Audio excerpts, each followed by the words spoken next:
The Spanish love a fiesta. Each year, throughout Spain's towns and villages, one fiesta celebrates the Iberian Peninsula's Moorish past. Townspeople dress as Moors or Christians, each trying to outdo the other in opulence and glamour.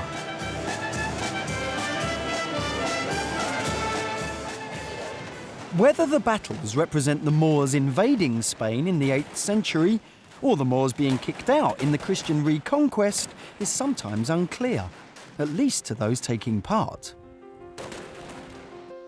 But what is clear is the architectural legacy that the Moors left behind. Less well known is what else we have to thank the Moors for. There are all kinds of things that we take for granted now in the West or in the modern world, which actually arrived through Moorish Spain. Everything from paper, cotton, oranges, lemons. The Moors' legacy in medicine ranges from drinking lemon juice to the whole concept of what being a doctor is. The Moors also brought with them astronomy, music, philosophy, physics and mathematics. Medieval Western Christian mathematics would be inconceivable without what the Arabs transmitted to the West. Like many people lured by the prospect of a too-good-to-be-true timeshare, the Moors first came to Spain by invitation. The Visigoth rulers of southern Spain were fighting among themselves, and one side asked the Moors to sail over from North Africa and help out. The Moors arrived and sorted out the argument, but they liked what they saw and didn't go back.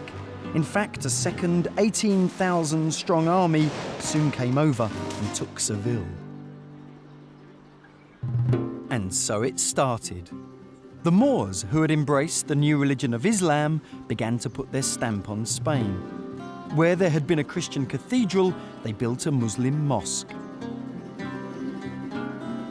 They did it in Seville, and further up the river in Córdoba, they did it in style.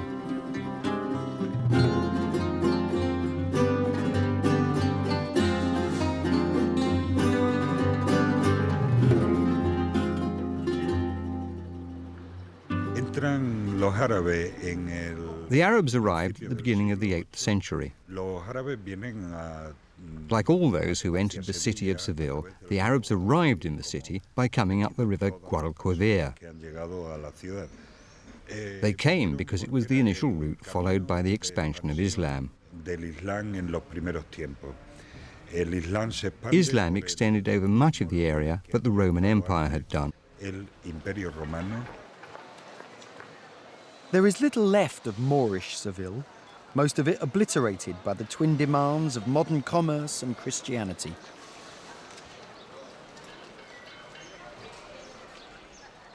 Where there is now a Catholic church, there was once a mosque, and beneath that, often a previous church or synagogue, and sometimes a Roman temple.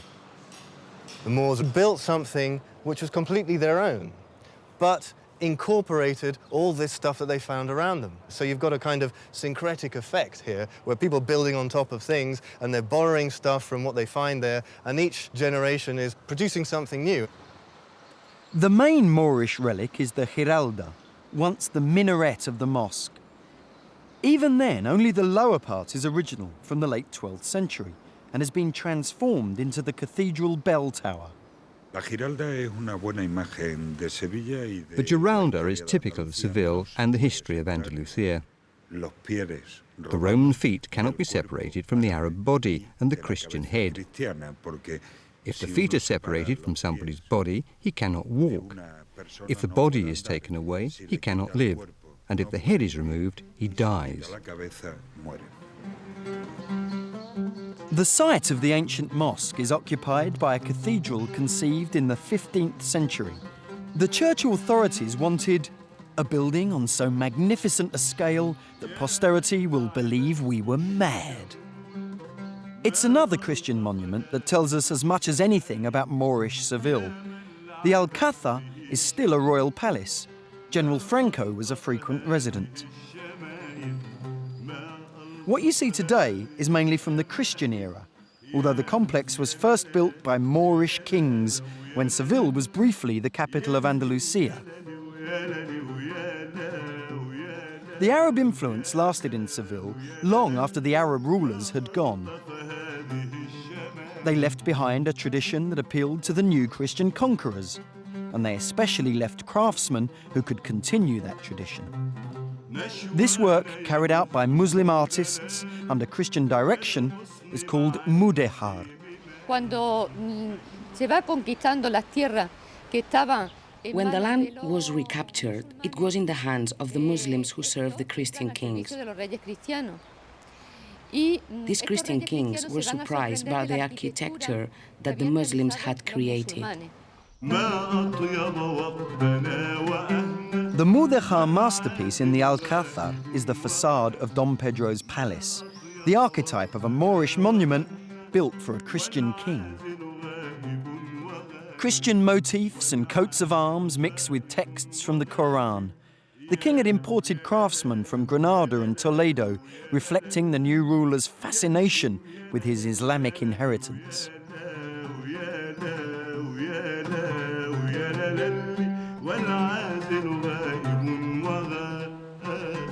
In Moorish times, the river Guadalquivir was navigable up to Córdoba.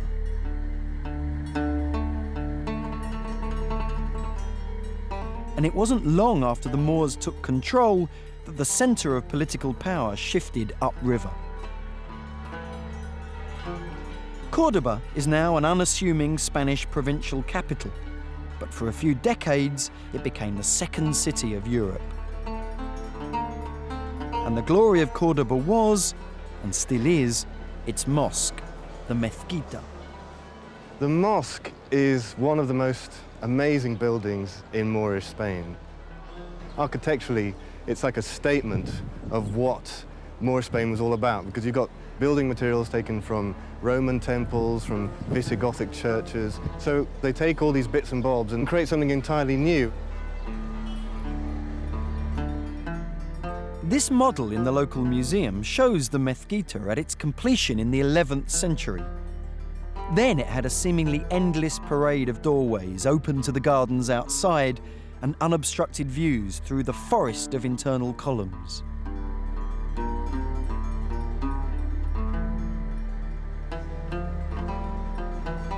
It's the most important mosque in the city. People used to come here for the noon Friday prayers. It's a bit like going to a cathedral on Sunday. So you want to fit as many people in as possible. The other thing which hits the visitor to the Mezquita is the row upon row of red and white arches. Dazzling, hypnotic, but very, very practical.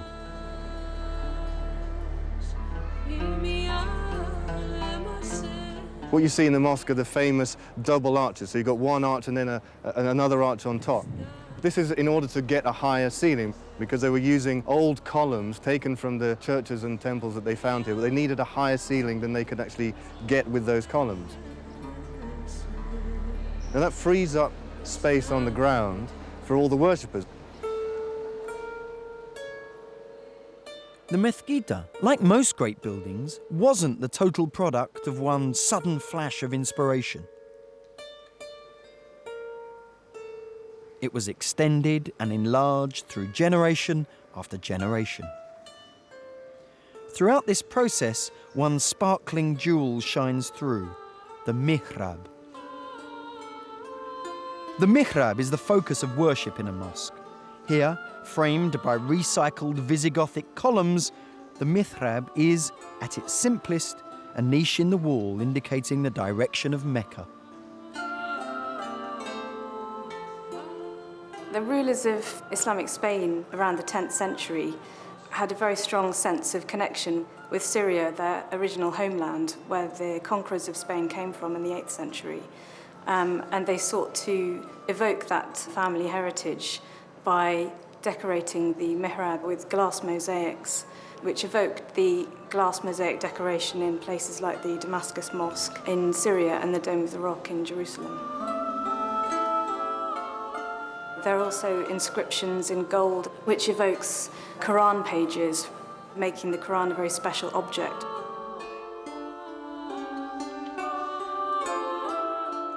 But the Mezquita's function was not just religious. La mezquita es un edificio único. The mezquita is a unique building. It had the special function of being able to contain the complete town inside its walls.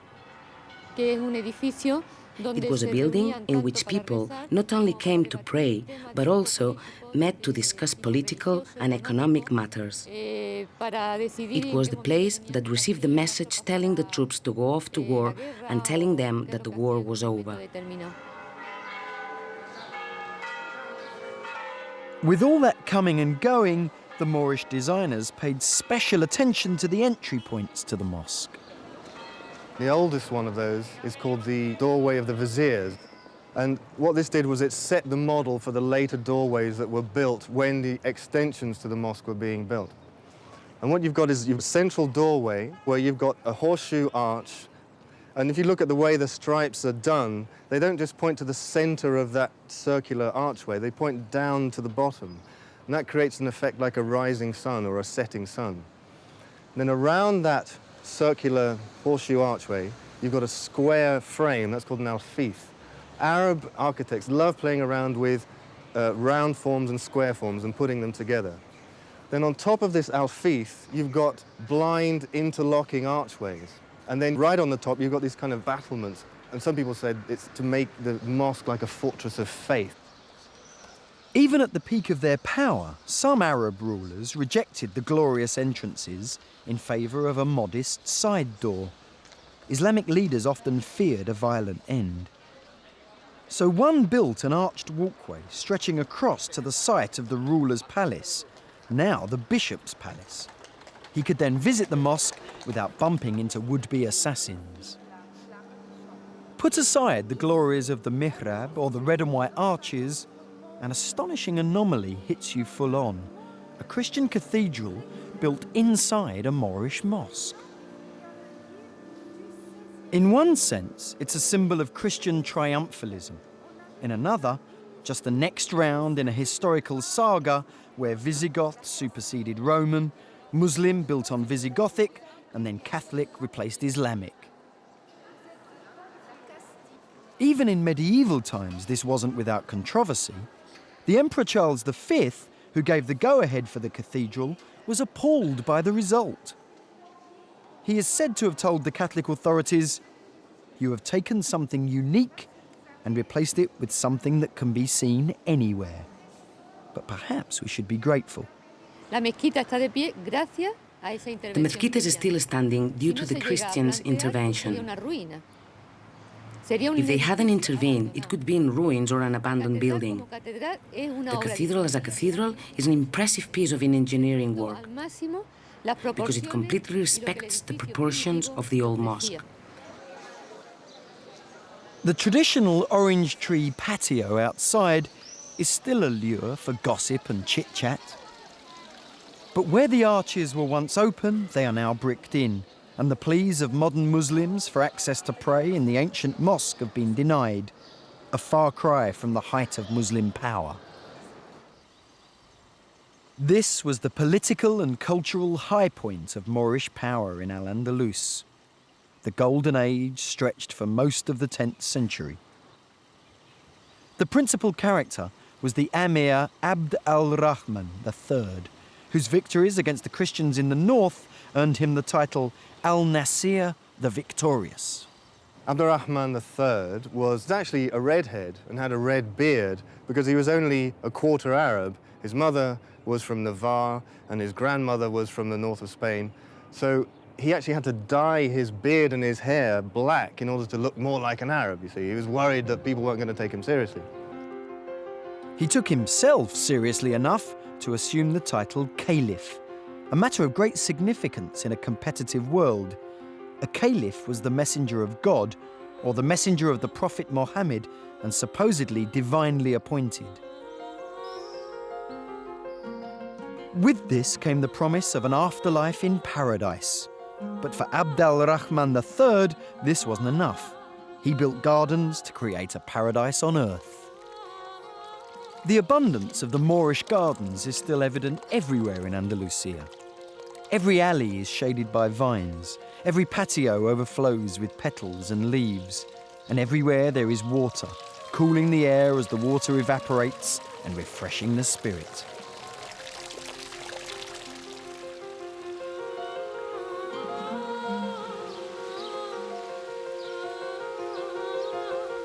But if the Moors were good with horticulture, they excelled in agriculture.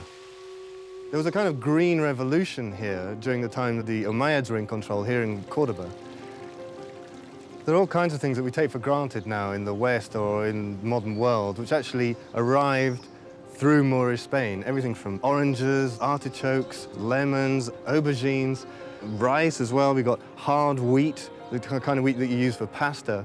It grows much better in these dry conditions. It doesn't go off so easily. And it was largely to do with the improvement of the irrigation system here in Spain.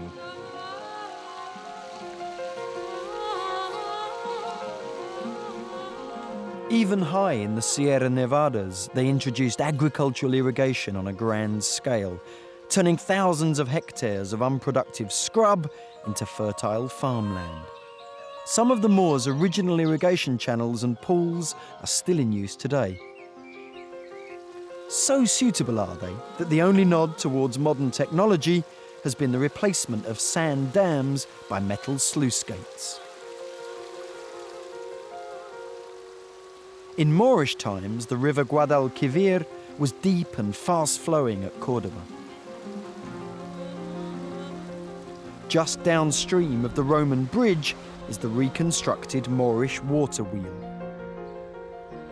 In Moorish times, a whole fleet of these wheels was spread across the river. The flow of the river turned the wheels, which filled and lifted the pots, which emptied into an aqueduct, which carried the water to the city. Sadly, the attraction of the earthenware pots for target practice has proved irresistible for Córdoba's youth. Only one lonely pot remains intact.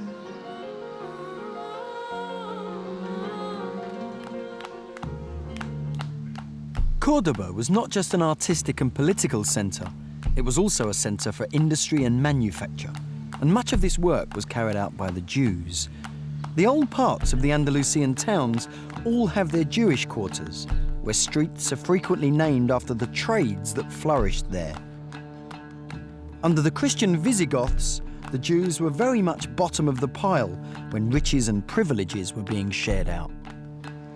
En el momento de la entrada de los árabes, los judíos ganaron. At the time of the arrival of the Arabs, the Jews gained in status. Unos aliados de la entrada de la tropas Consequently, they became allies of the entering Arab troops. Una buena posición hasta al menos. Throughout all the Middle Ages, they were in a good position until at least the 12th century, when the Crusades began in the whole of the Mediterranean. It was not just the Jews and Christians who were second-class citizens under the Moors. Moorish women were also expected to defer. However, some exceptional Muslim women managed to struggle to the top. Lubna was a famed calligrapher and mathematician who lived in Córdoba in the 10th century. She was partly responsible for the most important centre of Moorish learning, the Caliphal Library of Al-Hakam II. A century later, the celebrated writer Walad al-Umayya rose to fame. She was famous for walking through the streets of Córdoba with her satirical poems embroidered on her clothes. In Granada, Hafsa al-Rakunaya was a well-respected poet and teacher who exerted great influence over the local rulers. At the same time in Seville, Fatima bint al-Mutana, philosopher, jurist and academic, was teacher to the great Moorish philosopher Ibn al-Arabi, a man who went on to influence the greatest of Moorish polymaths, Averroes. Averroes was one of the intellectual giants of Córdoba. He was an astronomer, a jurist, a philosopher. He was also a physician, and he was also one of the counselors to the rulers here. And the interesting thing about Averroes is that he's actually better known in the West now than he is in the Islamic world, because he had a huge impact on the West philosophically, the work that he did trying to square the circle between faith and reason. How do you square up the fact that you've got, on the one hand, you're a Christian or you're Muslim, so you believe that God created the world, and on the other hand, you're reading people like Aristotle, and you think, well, I can understand the world just by looking at it and observing it. So these two things didn't seem to square up. Neither did the square peg of Averroes's thinking fit into the round hole of Muslim beliefs. Ultimately, Averroes fell out of favour and was ordered to stand at the mosque gate, where true believers could spit at him as they walked past. While the Muslim Averroes may not be more than just a street name now to many Spaniards, the effect he and his fellow polymaths had on the medicine of the time was enormous. When the Moors invaded Spain, Christian medicine was effectively confined to a series of recipe books. Antidote is do-it-yourself medicine. There was very little understanding of the body. There was very little understanding of how drugs worked. There was a relatively small number of drugs used, relatively small number of surgical techniques.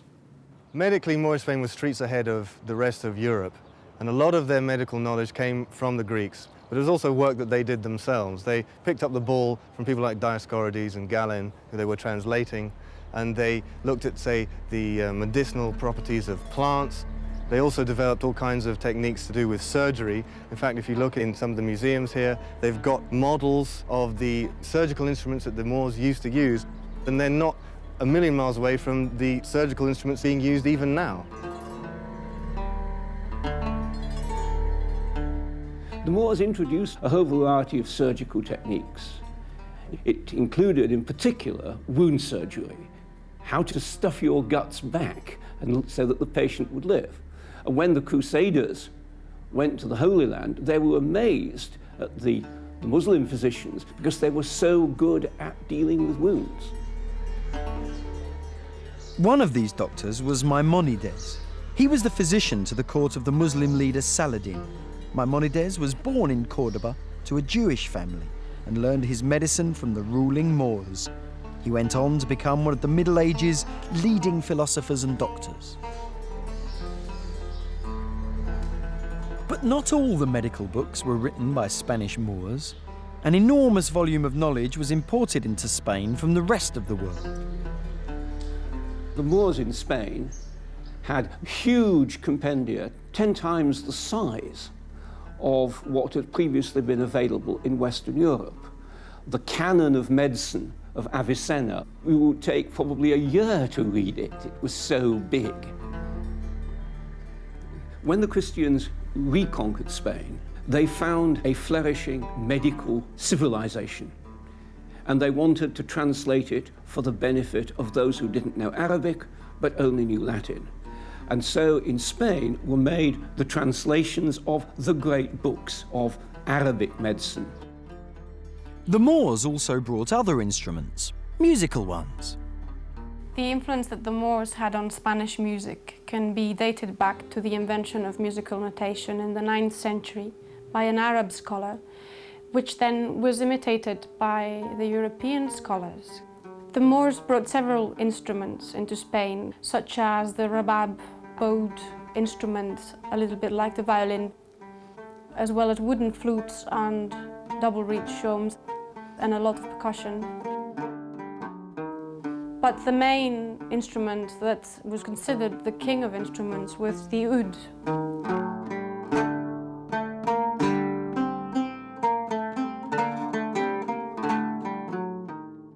And the oud begat the lute, and the lute begat the guitar. The modern guitar is created from the lute, and the lute originally had 4 strings, but there was a Baghdadi musician who came to Córdoba, and one of the things that he did was added a 5th string to the lute. Now, the original 4 strings were meant to represent the 4 classical humours, and what this chap did was he said, well, what's missing is the human heart, so he added a 5th string, and from then you get a 6th string added, and that's how the modern guitar is developed.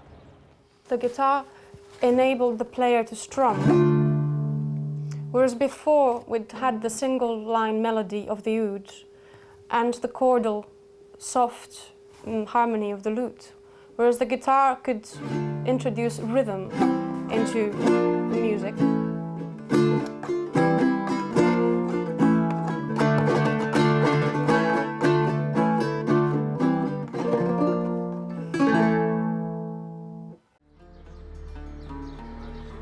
While the guitar is the most famous instrument associated with the Moors, Spain is better known today for an original musical culture. Seville is a city once governed by the austere Almohads, who urged the destruction of musical instruments. Today, it's the city that in places like La Carboneria celebrates a musical heritage with its roots in Moorish Andalusia, flamenco.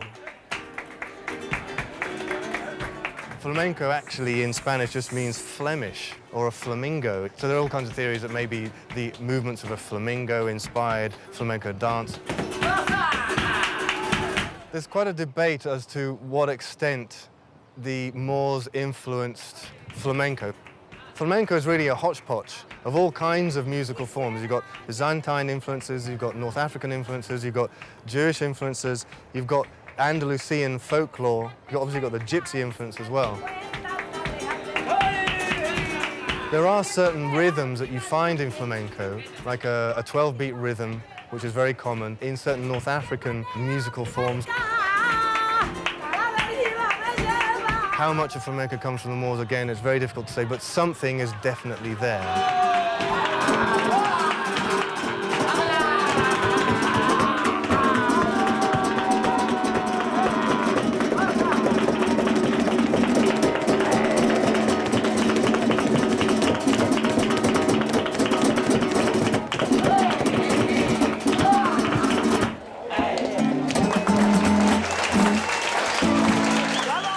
Flamenco may or may not trace its roots back to the Moors, but the high point of Islamic culture, the Golden Age, was in the 10th century, barely 200 years after the Moors arrived. This was when the ruler of Córdoba declared himself Caliph, God's representative, and he held sway over huge tracts of southern Spain. Abd al-Rahman III, the most powerful of Córdoba's rulers, made a bold attempt to establish the growing Moorish bureaucracy in one place. The needs of a steadily expanding population had outgrown Córdoba. So in about 936, the Caliph started to build his own new palace city from scratch on Córdoba's outskirts. He called it Medinat al-Zahra. The name is said to have been that of his favourite concubine, another of those comforting legends which the killjoys always doubt. What you see today may be only about 1/10 of the vast sprawl dominating the rolling countryside. Medinat al-Zahra was home to 20,000 officials on the government payroll. Building the city alone had taken up to a third of the state's annual budget. It was intended to impress, and it succeeded. We've got certain accounts from the time of Christian diplomats, emissaries who came to Medinat al-Zahra, and they were just amazed by this fantastic city that he'd built. They built it in the same style as the mosque in Córdoba. So you've got, again, the horseshoe arch with the red and white stripes. It's like a logo for Moorish Spain at this time. You'll find it all over Spain, a bit like the golden arches of McDonald's or something like that. Well, they would use their horseshoe arch with the red and white stripes as their logo. The surviving showpiece, built in 953, was the Salon Rico, where, under a trademark horseshoe arch, the Caliph held his official audiences. The star of the show was a nearby pool of mercury. Silver shafts of reflected sunlight flashed around the room when the slaves stirred it. What we see of the Salon Rico is the result of painstaking research. The archaeologists have been careful to reconstruct only what they know to be correct. One of the oddest sights at the Medinat al-Zahra is this lonely, reconstructed bath in the residential section. In those days, immersion baths were uncommon. In Jaén, there's a complete Moorish bath complex that has been uncovered and painstakingly restored. Here and elsewhere in Muslim Spain, the bath was really subsidiary to the mosque. It was chiefly used for ritual ablutions, and especially by men before the Friday prayers. People bathed by sloshing water over themselves and then steaming and drying. The baths were fed by a complex set of channels carrying the water from local hot springs. There are cool baths, warm baths, hot baths and dressing rooms, all beneath the 8-point star motif skylights, common in Moorish baths. The stars were an abiding passion for the Moors. They amassed a huge knowledge of astronomy. They also excelled at mathematics. Algebra is an Arabic word. With that and the understanding of geometry they'd rescued from the Greeks and a number system borrowed from India, they produced some remarkable results. One of the best examples of what they have is the astrolabe, and I've got one here. This is a planispheric astrolabe, it's called. It's used for some basic mathematical activities like telling the time, but it does so without a mechanism, without clockwork. It does so by astronomical means, by measuring things in the sky, how high the sun or a star is above the horizon. And it has, on the back, it has a rule which has some holes in the end. And you can take the light of the sun coming through the tiny pinholes, and that will be used to work out how high the sun is above the horizon. And then you can locate it on the other side, where you have essentially a star map. And by turning this part around, locate where the sun is in the sky, or where a star is in the sky, and use that to give you the time. And a thing like this is intended to be used in different parts of the world, so it can be used in Mecca as well as in Spain. But the golden age of Al-Andalus was beginning to tarnish. The threats of Christian reconquerors and internal political struggles led the caliphate to crumble. Córdoba itself was infected by the chaos. Because the caliphate itself had fallen into disrepute, things just started falling apart at the seams. They'd brought in a lot of mercenaries from North Africa, and they were stationed here in Córdoba, and they just went bananas. They started pillaging and looting and just marauding around the city, and things began to just fall apart. So eventually what happened was that various kingdoms started setting themselves up within Moorish Spain. People started breaking away from the political center here in Córdoba, and even little villages would just suddenly start up and say, well, actually we're a kingdom now, and they just break away from Córdoba. One by one, Seville, Córdoba and the upstart new kingdoms all fell to the Christians. The story of Al-Andalus ends in Granada, with the dynasty who left behind an enduring monument to Arabic culture, the Alhambra. The Nasrids were the last Islamic dynasty in Al-Andalus. Their first monarch, Mohammed I, built his impregnable hilltop fort after taking Granada from various warring factions in 1237. There had been fortresses here before, and he surrounded the Alhambra with a huge protecting wall. It was a bloody time in 13th, 14th, 15th century Spain. You had to be tough to survive. There was the threat from the Christian monarchs to the north. There was also sometimes a threat from the Marinid sultans in Morocco. It was also a time of considerable economic hardship. And of course, in the 14th century, this is when the Black Death strikes and it ravages the economy of Granada. But amid all the bloodshed arose a building of amazing beauty. The palace complex is entered through the Cuarto Dorado, with its richly patterned back wall and wooden beams. The materials in the Alhambra create this lace-like effect, which seems a little bit like the icing on a cake. But actually the materials, plaster, are quite cheap materials. And it's because the Nasrid rulers who built the Alhambra were very weak politically, and economically their situation wasn't very good, so they made the best of what they had.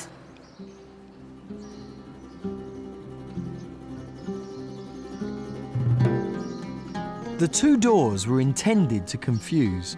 The left one leads to the palace proper. The right one took would-be assassins down a series of blind alleys. That's the story anyhow. And maybe there's a grain of truth in it. After all, the king who built this, Mohammed V, was found floating face down in one of the palace pools. One of the oldest surviving parts of the complex, the Partal Palace, is early 14th century. Overlooked by the Torre de las Damas, this area was once richly decorated, but the torre had private owners in the 19th century, and their interior decorators managed to destroy much of what was worthwhile.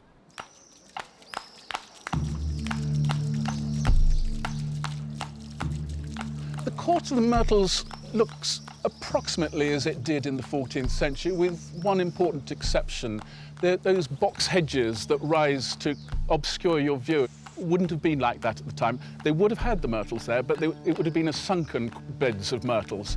The thing you've got to remember about the Alhambra is you mustn't just walk around it, blonk, blonk, blonk.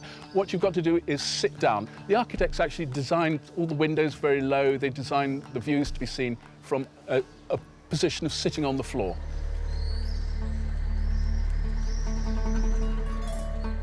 The pivotal point of the Alhambra is the Lion Court, right in the middle. It's in turns beautiful and moving, sitting proudly on the cover of every tourist guide and brochure. But we still don't know exactly what its function was. It might have been political, might have been religious. Most likely, it was the customary mix of the two. Lions were a very strong symbol of royalty and authority since ancient times. And many ancient rulers had lions, real and sculptured, under their thrones or associated with their palaces. In the Court of the lions in the fountain very much evoke the royalty and power of the Nasrid rulers. It's long been thought that the Lion Court was the private palace of the Nasrid sultans, where he kept his harem. It was a place of voluptuous luxury. I think not. I think, in fact, the Court of the Lions, though it doesn't look it, was actually a religious training college. It looks like a lavishly decorated palace, but that's the way religious training colleges of the same period in Morocco look. As you walk around the Alhambra today, it looks really rather pleasantly sandstone, and the Court of the Lions has been compared to a Zen Buddhist rock garden. It looks so austere. But at the time, in the 14th century, everywhere was lavishly, luridly painted, making it look much more like a Disneyland palace. But there would be textiles everywhere. There'd be textiles on the ground, there'd be textiles hanging out of the windows, and there'd be textiles veiling the doors. One of the arts of the Nasrid period in Spain was silk textile production, and the designs on the textiles very much evoke the designs on architecture in the Alhambra. As you walk into these courtyards, you see this fantastically elaborate stucco and tile work. At first, the eye can't really take it in. Indeed, even once you've looked at it for hours, the brain still can't take in the fantastic elaboration of the decoration here. The decoration is compounded of three elements. There's geometrical decoration employing stars and squares. Then there's arabesque or atarique decoration, the use of elaborate coiling vegetation. And then intertwining with this, you get calligraphic decoration. The calligraphy is very important in the Alhambra. Large parts are one big stone book, and he who can read it will take messages from it. Messages were also sent in the elaborate decorations seen in the rooms off the courts. In the salon of the ambassadors, the heavens were represented in the ceilings. And to drive the message home, the Sultan had his throne set into this niche. All those who looked at him were dazzled by the sunlight streaming in through the window behind.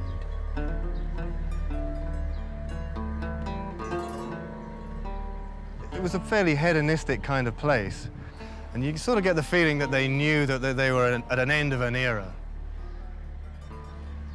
They used quite a lot of hashish, they drank quite a lot of alcohol. This is obviously banned officially in Islam, but they seem to turn a bit of a blind eye to it. And also some of the kings of Moorish Granada were quite famous for, let's say, if you owed the king some money, maybe you could just, a few sexual favors and he turned a blind eye to all the money that you owed him, that kind of stuff.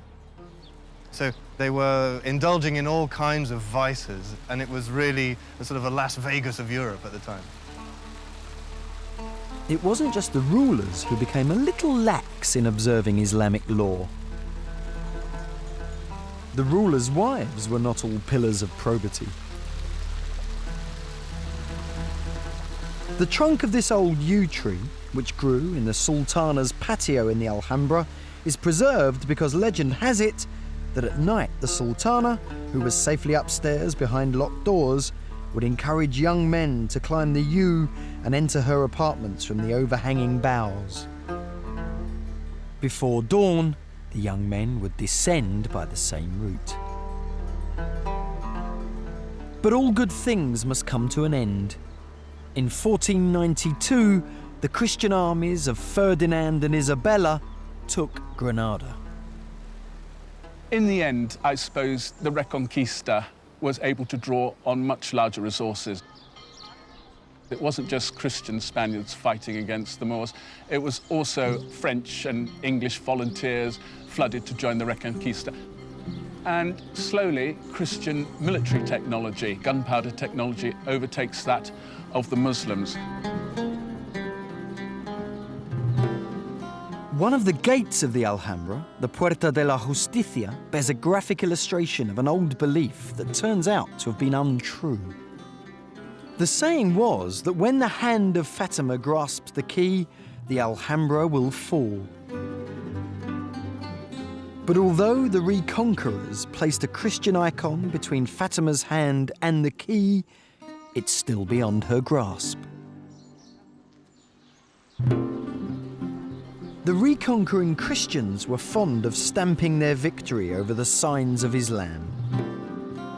In Seville, they built the world's biggest Gothic church on top of a mosque, erected a Christian palace on top of a Moorish one.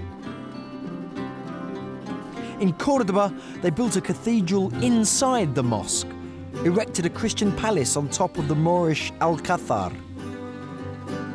But in Granada, they were far less destructive. When Ferdinand and Isabella walk into the Alhambra in 1492, flushed with victory, they look around it. The place is really shabby, it's really run down.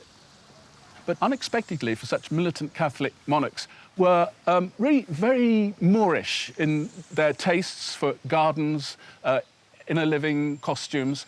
And the first thing they do is they get Muslim craftsmen in to repair the place and to restore it to its former glory. Charles V, similarly, their grandson, when he comes here, he says, God, this place is a knockout, and he does a lot to keep it standing. I know he demolishes a bit to make room for his own palace, but he nevertheless is one of the people who is responsible for the survival of this palace. Charles built his own palace in the Alhambra in 1526, partly paid for by a special tax on Muslims. He wasn't just influenced by triumphalism. He's said to have got fed up with the cold and the damp of the original Alhambra, and he wanted something with more mod cons. The result has earned a grudging praise, although Charles himself never got the benefit, as he left Granada shortly after commissioning the palace and didn't go back. His grandparents, however, were there to stay. While Ferdinand and Isabella were prepared to enjoy many aspects of Islamic culture, they were not prepared to put up with any religion other than Catholicism. Convert or go was the message, and the Spanish Inquisition ensured conversion was total. They would pick up people on all kinds of silly little things. In the later period, they'd pick up Moors for eating couscous, for example. This was seen as being incredibly heretical, obviously a sign that you're a closet Muslim and you hadn't really converted to Catholicism. Olive oil was seen as a really bad thing as well, because true Christians cook with butter and only dodgy Arabs cook with olive oil. This is totally crazy. I mean, obviously, olive oil, thankfully, is one of the things that survived the Inquisition.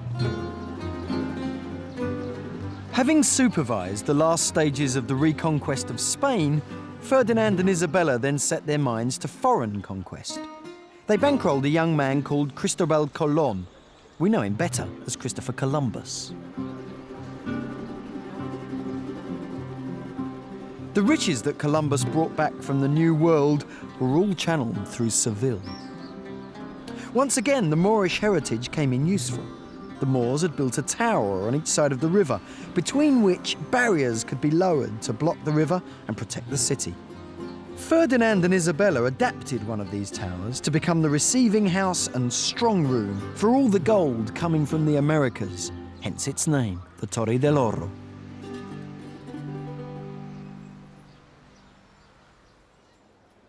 Columbus himself resides less than a kilometre away, in a lofty tomb within the cathedral that his wealth helped to support.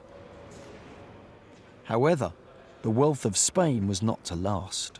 A lot of Moors stayed in Spain for another 100 years or so, and they didn't actually leave until 1609, which is when they were kicked out by the King Philip III.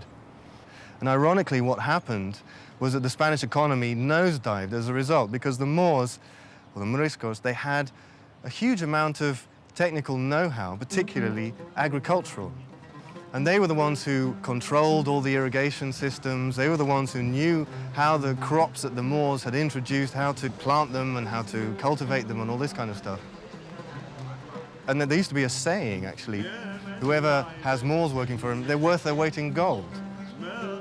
But in a way, the Moors never left Spain. There's still a sense of the souk in the narrow streets where Moorish products are sold. Arabic tea is still sold in the shadow of the Christian church. And less than a kilometre from the Alhambra, across the River Darro, the first new mosque in Spain for 500 years has recently opened. While renewed tension rises between Christian and Muslim, the modern mosque has been built on a hillside overlooking the Alhambra. The few worshippers and their religious leaders face all the hostility engendered by the Madrid train bombings and the suggestion that Al-Qaeda covets some sort of resurrection of Al-Andalus in modern Spain. All of that talk about Al-Andalus is nonsense. History is history, and they are very serious to be dreaming about what happened 500 years ago. If Muslims got to contribute something to our time and to our fellow human beings, it has to be done in this age and facing the many, many challenges and problems of this age. And dreaming about lost glories of past civilizations is just wasting time. In a way, the Muslims are less romantic about our historic Islamic past than some of the Christians. There are foundations and clubs and cultural associations to revive the heritage of Al-Andalus, and they are all Christian. They are not Muslim. The closest that most Spaniards get to their Moorish culture is the Moors and Christians fiestas. Half the town will get dressed up as Moors and they'll wear feathers in their hair and all kinds of stuff. It's fantastic. And then the other half of the town will be dressed as Christians and they're all a bit sort of more serious and sour looking. And that really is what it's all about for a lot of people. They may come and visit the mosque, they may go to the Alhambra, and it's a kind of Disneyfication almost of the Moorish past taking place here. So it doesn't really go underneath the surface.